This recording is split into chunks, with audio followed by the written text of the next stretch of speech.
Hello everyone, welcome to crazy GK trick. Friends, आज हम एक बहुत ही संवेदनशील मुद्दे के बारे में बात करने वाले हैं।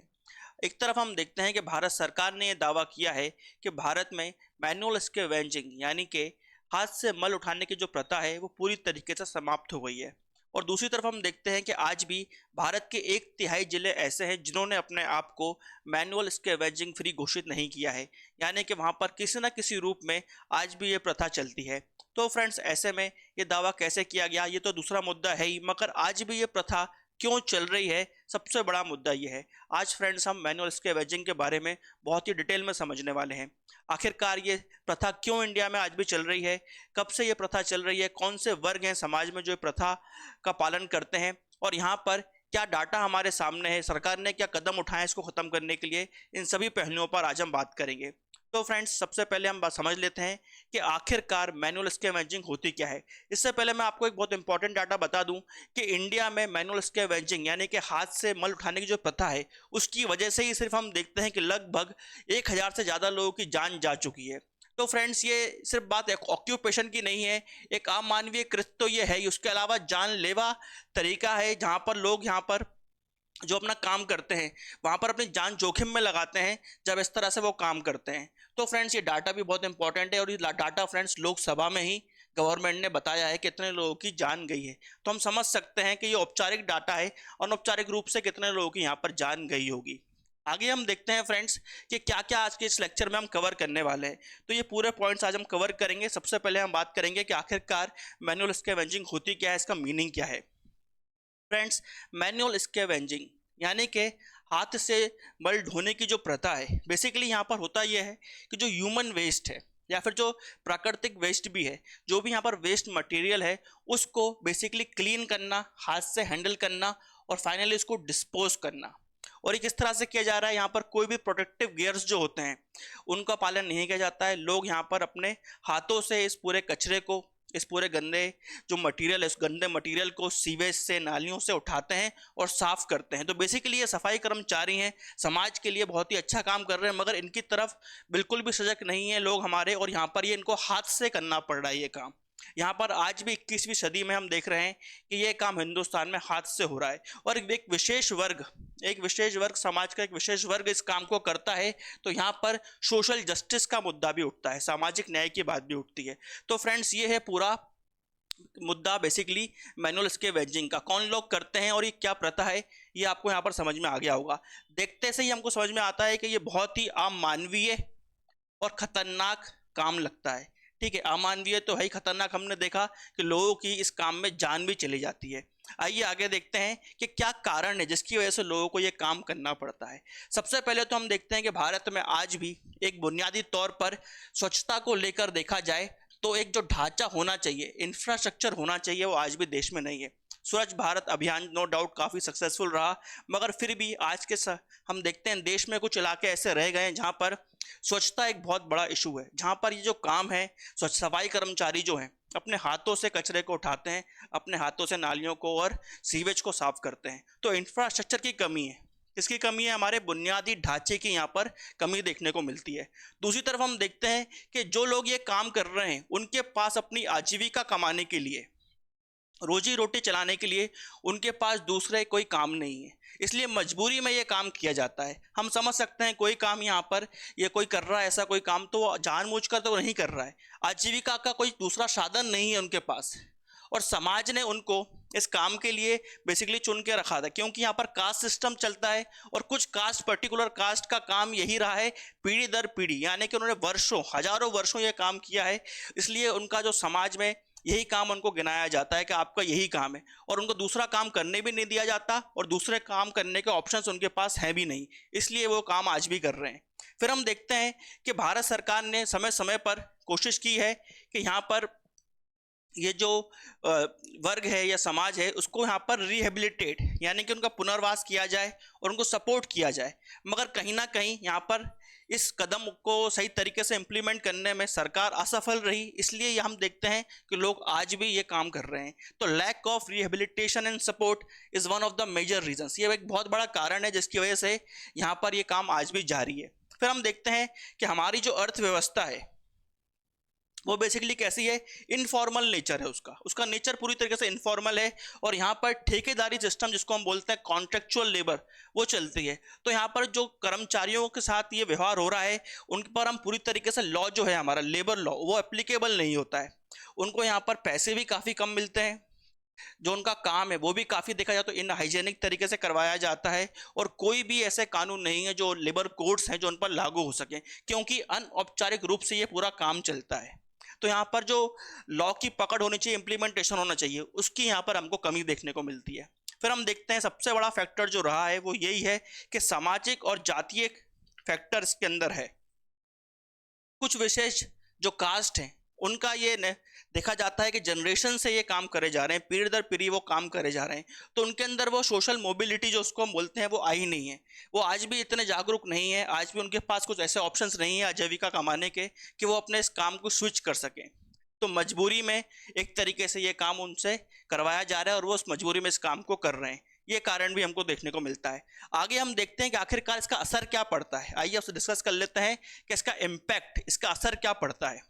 सबसे पहले तो फ्रेंड्स, स्वास्थ्य, जो कोई भी व्यक्ति इस काम को कर रहा है उससे को हम देखते हैं स्वास्थ्य संबंधी कुछ ना कुछ या तो बीमारियां हो जाती हैं, और कई बार काम करते वक्त, क्योंकि हम देखते हैं जब सीवेज है, सीवेज लाइन में अगर कोई ऐसा ही बिना किसी प्रोटेक्टिव गियर के एंटर कर जाएगा तो वहां पर इतनी जहरीली गैसें होती हैं कि ऑन द स्पॉट भी डेथ देखने को मिली है। और ये बहुत पुरानी बात नहीं है, हर साल 2-3-4 डेथ्स आपको न्यूज़पेपर में देखने को मिलेंगी जहां पर ऑन द स्पॉट्स हमारे सफाई कर्मचारी हैं उनकी डेथ हो जाती है, क्योंकि उनके पास सुरक्षा के लिए जो गियर्स आते हैं वो उनके पास पर्याप्त नहीं होते हैं, और वो ऐसे ही चले जाते हैं सेप्टिक टैंक में जहाँ पर जहरीली गैस की वजह से उनकी जान चली जाती है या फिर उनको बहुत बीमारियां देखने को मिलती हैं। दूसरी चीज़ हम देखते हैं यहाँ पर इसका असर ये पड़ता है कि समाज में जो एक सम्मान उनको मिलना चाहिए वो सम्मान उनको नहीं मिल पाता है। डिग्निटी जो है उनकी, उस पर काफ़ी बुरा असर पड़ता है, गरिमा पर असर पड़ता है, और एक सोशल स्टिग्मा हमको देखने को मिलता है। उनका जो कॉन्फिडेंस है समाज में वो अपने आप लो हो जाता है जो ये काम करते हैं। तो यहाँ पर सोशल स्टिग्मा और डिग्निटी उनकी क्या है, लो हो जाती है जो ये काम करते हैं।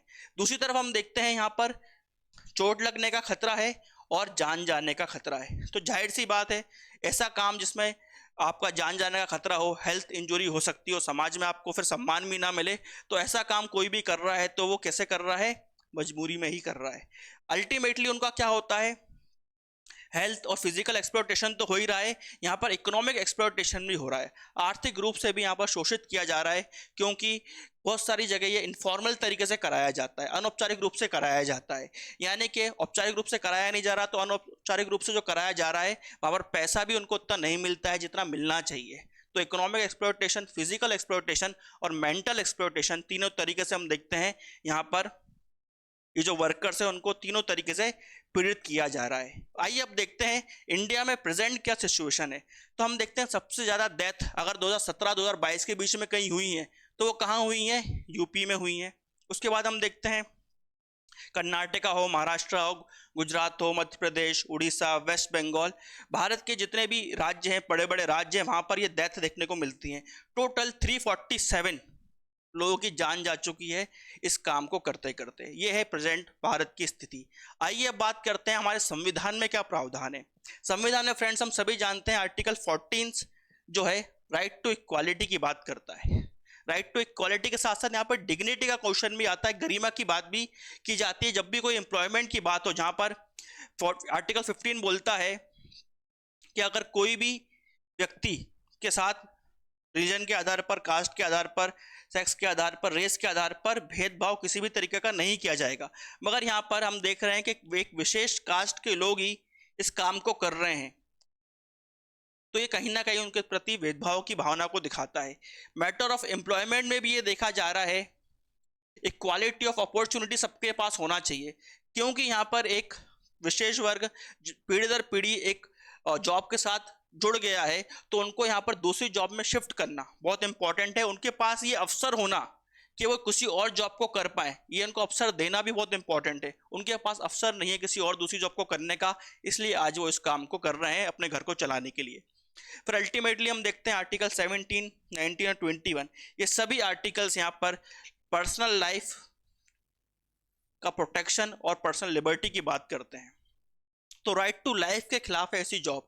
जिस जॉब में जहाँ पर आपको जो एक बेसिक इंफ्रास्ट्रक्चर मिलना चाहिए, बेसिक जो आपको इक्विपमेंट्स मिलने चाहिए, अगर वही नहीं मिलेंगे और आपकी जान को खतरा रहेगा, तो राइट टू लाइफ के विरुद्ध जाता है ये पूरा मामला। तो यहाँ पर हम इस चीज को भी देखते हैं। अनटचेबिलिटी की बात करें तो अनटचेबिलिटी प्रथा इंडिया में चालू भी इसलिए हुई थी क्योंकि कुछ कास्ट ऐसे काम करते थे जिनको अछूत माना जाता था। इंडिया ने फाइनली संवैधानिक तौर पर आर्टिकल 17 से अनटचेबिलिटी को खत्म करा, मगर समाज से और समाज के उन वर्गों को अगर समान अधिकार और समान सम्मान दिलाना है तो यहाँ पर वो कामों को भी बंद करना पड़ेगा जो समाज बुरा मानती है। ठीक है, फिर आगे हम देखते हैं कि सरकार ने आखिरकार इसको खत्म करने के लिए क्या क्या कदम उठाए, इनिशिएटिव क्या क्या लिए हैं, इनको देख लेते हैं।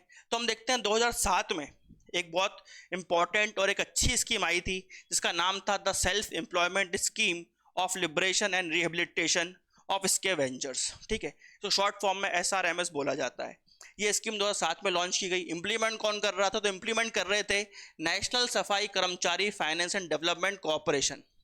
ये कॉर्पोरेशन इसको इंप्लीमेंट कर रहा था। ये कॉर्पोरेशन बनाया ही गया है यहाँ पर जो उसके वेंजर्स हैं, जो सफाई कर्मचारी हैं, उनके को फाइनेंशियल हेल्प करने के लिए, उनका डेवलपमेंट, उनका विकास करने के लिए ये बनाया गया, इसके थ्रू इंप्लीमेंट किया जा रहा था। मगर इससे अपेक्षित सफलताएं हमको नहीं मिली। जो हमको अपेक्षा थी कि रिजल्ट्स आएंगे वो हमारे सामने नहीं आए। फिर आगे जाकर हम देखते हैं कि एक और एक्ट आता है 2013 में, prohibition of employment as manual scavengers and their rehabilitation. तो यहाँ पर बेसिकली ये बोला गया कि जो कोई भी आज ये वाला काम कर रहा है, हाथ से मल उठा रहा है, उस काम को पूरी तरीके से क्या करा गया है? प्रोहिबिट, प्रतिबंधित कर दिया गया उस काम को। और जो लोग भी ये काम कर रहे हैं उस समय, उनको क्या करा जाएगा? तत्काल उनको क्या करा जाएगा? पुनर्निवास किया जाएगा, रिहेबिलिटेट किया जाएगा। फोकस इनका यही था, उनका वेलफेयर किया जाएगा, उनको यहाँ पर दूसरे जॉब्स में इन्वॉल्व किया जाएगा, लोन देना है तो आर्थिक रूप से मदद भी की जाएगी। मगर ये एक्ट भी हम देखते हैं पूरी तरीके से सफल नहीं रहा। फिर हम देखते हैं दूसरा एक्ट आया 2013 में ही, the building and maintenance of insanitary latrines act 2013। यहाँ पर बेसिकली ये बोला गया कि जब भी कोई बिल्डिंग बनती है, कोई नया स्ट्रक्चर बनता है, तो इस बात का ध्यान रखा जाए कि खास तौर से यहाँ पर जो सीवेज की वो होगी, प्लानिंग होगी, सीवेज को साफ करने का तरीका जो होगा, उसको मेंटेन करने का जो तरीका होगा, उसमें मैनुअल स्कैवेंजिंग का इस्तेमाल नहीं होना चाहिए। वो फुली मैकेनाइज्ड होना चाहिए तरीके से। तो बिल्डिंग जब बन रही है उसी समय ध्यान दिया जाए कि सफाई किस तरह से आप करवाने वाले हो। तो उसको लेकर ये एक्ट आया था। फिर हम देखते हैं कि इसको जो पुराना एक्ट था, prohibition of employment as manual scavengers and rehabilitation act, उसमें अमेंडमेंट भी किया गया 2020 में। 2020 में इसमें अमेंडमेंट किया गया क्योंकि उस समय काफ़ी सीवर से रिलेटेड डेथ देखी जा रही थी मैनुअल स्कैवेंजर्स की। तो कुछ अमेंडमेंट्स किए गए जहां पर मशीन्स का यूज़ करने पर जोर दिया गया कि मशीन्स का यूज़ किया जाए जब भी सीवेज को क्लीन किया जा रहा है, जब भी वर्कर है वो जा रहा है क्लीन करने, तो उनको प्रॉपर गियर पहनाया जाए, यहाँ पर प्रॉपर इक्विपमेंट्स उनको पहनाए जाए। फिर हम देखते हैं एक चैलेंज लॉन्च किया था गवर्नमेंट ने, बहुत ही इंपॉर्टेंट चैलेंज, सफाई मित्र सुरक्षा चैलेंज। ये चैलेंज में बेसिकली ये बोला गया गवर्नमेंट द्वारा कि यहाँ पर हम चाहते हैं कि देश में जो बुद्धिजीवी हैं, जो पढ़े लिखे लोग हैं, सामाजिक कार्यकर्ता हैं, वो यहाँ पर हमको तरीके सुझाएं कि किन तरीकों से मैनुअल स्कैवेंजिंग को ख़त्म किया जा सकता है और यहाँ पर किन चीज़ों को यूज़ करके हम क्लीनलीनेस जो है, सफाई को भी इंश्योर कर सकते हैं। तो ये चैलेंज बेसिकली इसलिए लॉन्च किया गया था। कब किया गया? 2020 में किया गया, वर्ल्ड टॉयलेट डे पर किया गया। ठीक है, फिर हम आगे देखते हैं। एक और चीज़ आती है यहाँ पर, स्वच्छता अभियान ऐप। स्वच्छता अभियान ऐप बेसिकली इस पर जोर देती है कि हम पहचाने, आइडेंटिफाई करें और जियो टैग कर दें और लोकेशन मार्क कर दें, जियो टैग कर दें कि कहाँ पर आज ऐसे सीवेज हैं, ऐसे टॉयलेट्स हैं जहाँ पर हाथ से सफाई करनी पड़ती है, जहाँ पर मशीन से सफाई नहीं होती है, और कौन से वो कर्मचारी हैं जो ये काम कर रहे हैं, उनकी पहचान कर ली जाए। जैसे ही ये पहचान हो जाएगी तो यहाँ पर हम उन टॉयलेट्स को भी रिप्लेस कर देंगे और जो मैनुअल स्कैवेंजर है, यहाँ पर जो व्यक्ति सफाई कर रहा है, उसको तुरंत क्या कर देंगे? रिहेबिलिटेट कर देंगे, ताकि वो एक सम्मान का और गरिमामय जीवन जी सके। फिर अगला हम देखते हैं यहाँ पर जो सबसे पहले जो इनिशिएटिव आया था, हमने देखा SRMS। उसको लेकर हम देखते हैं गवर्नमेंट के अंदर हमको उदासीनता देखने को मिलती है और 2023-24 में सरकार ने इस योजना के तहत कोई भी धन आवंटित नहीं किया। तो ये बहुत बड़ा शौक था क्योंकि इस तरह से बताया जा रहा था कि मैनुअल स्कैवेंजिंग खत्म हो गई है, मगर रियलिटी में देखा जाए तो आज भी वो किसी ना किसी रूप में हिंदुस्तान में जारी है। फिर हम देखते हैं कि इस SRMS के अंदर ही एक नई चीज ऐड की गई जिसको स्कीम को बोला गया नमस्ते। स्कीम को क्या बोला गया? नमस्ते। और बेसिकली पूरा नाम क्या है इसका? National action plan for mechanised sanitation ecosystem, यानी कि मशीन मैकेनाइज्ड सैनिटेशन इकोसिस्टम बनाना है हमको, मशीन के थ्रू साफ सफाई पर जोर देना है। नाम है यहाँ पर नमस्ते। नेशनल एक्शन प्लान बनाया गया है, नेशनल स्तर पर एक एक्शन प्लान बनाया गया। और इसके लिए पैसे की बात करें तो मात्र 97,000 करोड़ 97 करोड़ 97 करोड़ रुपए यहाँ पर एलोकेट किए गए। तो राशि काफ़ी कम एलोकेट की गई और इसके रिजल्ट्स अभी तक देखने को इतने अच्छे से नहीं मिले हैं। तो ये हैं इनिशिएटिव्स गवर्नमेंट के, जो गवर्नमेंट ने लिए हैं ताकि जो मैनुअल स्कैवेंजिंग है, हाथ से मल धोने की जो प्रथा है, उसको यहाँ पर एलिमिनेट, उसको भारत से पूरी तरीके से हटाया जा सके। मगर अपेक्षित सफलताएं हमको देखने को नहीं मिलती हैं, इस बात को आपको नोट करना है। आइए बात कर लेते हैं कि आखिरकार अगर हमको मैनुअल स्कैवेंजिंग को हमारे देश से जड़ से उखाड़ना है तो जड़ से उखाड़ने के लिए क्या कदम हमको उठाने पड़ेंगे, वे फॉरवर्ड यहाँ पर क्या हो सकता है, इस पर जोर देते हैं। फ्रेंड्स, यहाँ पर सबसे इंपॉर्टेंट है एजुकेशन। यहाँ पर एजुकेशन, जो वर्ग ये काम कर रहा है उस वो तो एजुकेटेड हो, ये बात तो सही है, मगर यहाँ पर भारत का जो समाज है उसमें भी एक एवरेज लेवल ऑफ एजुकेशन अच्छा होना चाहिए। बात ये नहीं है कि कोई व्यक्ति ये काम कर रहा है, बात ये भी है कि कोई व्यक्ति इस काम को होता हुआ देख रहा है। ये बात भी यहाँ पर देखनी पड़ेगी आपको कि समाज को यहाँ पर ये बोलना पड़ेगा कि हम नहीं देख सकते कि हमारे जो भाई बंधु हैं ऐसा काम कर रहे हैं देश में। तो ये भी एक एजुकेशन का पार्ट है कि आप इसको, जो एक काम है उसको होता हुआ देख रहे हैं, उसके बाद भी इसके खिलाफ कुछ बोल नहीं रहे हैं या फिर ऐसा कुछ कदम नहीं उठा रहे हैं कि उस व्यक्ति की मदद कर सकें और इस काम को रोक सकें। तो एजुकेशन का रोल यहाँ पर सिर्फ यही नहीं है जो ये काम कर रहा है उसको एजुकेट किया जाए, यहाँ पर बाकी लोगों को भी एजुकेट करना पड़ेगा कि ऐसे काम को होने नहीं देना है, हो रहा है तो रिपोर्ट करना है, सरकार से डिमांड करनी है, हमारे जो जनप्रतिनिधि हैं उनसे डिमांड करनी है कि इस काम को रोका जाए। डॉक्टर बाबा साहब अम्बेडकर कह के गए हैं कि जो रियल एजुकेशन होती है वो बेसिकली कल्टीवेशन ऑफ माइंड है। जिस तरह से एक खेत को पे हम देखते हैं, खेती होती है, कल्टीवेशन होता है, धीरे धीरे उसमें फसल उगती है, इसी तरह से हमारे जो थॉट्स हैं वो अगर सच्चे रहेंगे, अच्छे रहेंगे, तो अपने आप हम देखते हैं कि अच्छे विचार आएंगे और अच्छी चीज़ों के बारे में हम एजुकेट होंगे। तो शिक्षा को उतना महत्व दिया था डॉक्टर अंबेडकर जी ने, उसी विचारधारा से हमको यहाँ पर इस चीज़ के बारे में सोचना है। तो एजुकेशन इस तरह से देखनी है। फिर हम बात करते हैं सोशल अवेयरनेस की, जागरूकता की। यहाँ पर जो भी NGOs हैं, सोशल ग्रुप्स हैं, वो जगह जगह पर हम देखते हैं कि सोशल अवेयरनेस के प्रोग्राम चलाते हैं, वर्कशॉप कराते हैं, इवेंट्स ऑर्गेनाइज कराते हैं। और यहाँ पर ये जो कम्युनिटी ये काम कर रही है उनके साथ मिलते हैं ताकि समाज में उनका भी सम्मान हो और उनको ये बात रिकॉग्नाइज की जाए कि वो समाज में बहुत बेहतर काम कर रहे हैं, समाज के लिए काम कर रहे हैं। ये जो काम है बेसिकली फ्रेंड्स समाज के लिए ये काम हो रहा है, यहाँ पर इकोनॉमिक बेनिफिट नहीं है या प्रॉफिट ओरिएंटेड काम नहीं हो रहा है। तो ये बात भी एक्नॉलेज करनी पड़ेगी कि ये ट्रूली समाज के लिए समर्पित है ये लोग, तभी ऐसा काम कर रहे हैं। तो इस बात को सबसे पहले तो पहचानना है, फिर उसके हिसाब से यहाँ पर इस कम्युनिटी को आदर और सम्मान भी मिलना चाहिए। तो सोशल अवेयरनेस के काम को लगातार करने चाहिए और जन जागरूकता बहुत इंपॉर्टेंट है ऐसे काम में। फिर हम देखते हैं यहाँ पर कि इसको अगर जड़ से ख़त्म करना है तो एक ही इलाज है कि ऑल्टरनेटिव जॉब होनी चाहिए। हर व्यक्ति को, हर परिवार को अपनी आजीविका चलानी है तो उसके लिए कुछ काम तो करना ही है। तो काम करने का लिए कुछ ऑप्शंस होने चाहिए। अगला काम क्या करें? तो सबसे इंपॉर्टेंट है यहाँ पर रिहेबिलिटेशन। रिहेबिलिटेशन कहने में आसान लगता है कि भैया पुनर्निवास कर दिया जाए, तो मगर वो होगा कैसे? होगा ऐसे कि जब अब आप इनको दूसरा काम कोई सिखाएंगे, दूसरे काम की स्किल दें आप। जब तक आप स्किल डेवलपमेंट नहीं करेंगे और इस स्किल के अकॉर्डिंग जॉब्स अगर मार्केट में अवेलेबल नहीं है तो उस स्किल का कुछ फ़ायदा नहीं है। तो यहाँ पर स्किल के अकॉर्डिंग जॉब्स भी अवेलेबल होनी चाहिए मार्केट में। और यहाँ पर सरकार को समय समय पर इकोनॉमिक रूप से सपोर्ट भी देना पड़ेगा कि वो कुछ ऐसा काम कर पाए जिससे उनकी आजीविका चल पाए। तो रिहेबिलिटेशन करना बहुत ज़रूरी है और ऐसे काम सिखाया जाए जिसकी डिमांड है मार्केट में, ताकि उनको वापस यही काम ना करना पड़ जाए मजबूरी में।